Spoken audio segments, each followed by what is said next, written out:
Meaning of heliograph. Heliograph. Heliograph. Heliograph. Heliograph.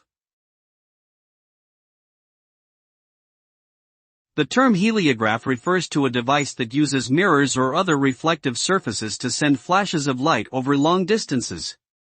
It was commonly used during the 19th and early 20th centuries as a means of communication between military outposts or ships at sea. The flashes of light could be seen for miles in clear weather and were often used to transmit messages in Morse code. Heliographs were later replaced by more advanced communication technologies such as radio, but they remain an important part of the history of telecommunications and military communication in particular.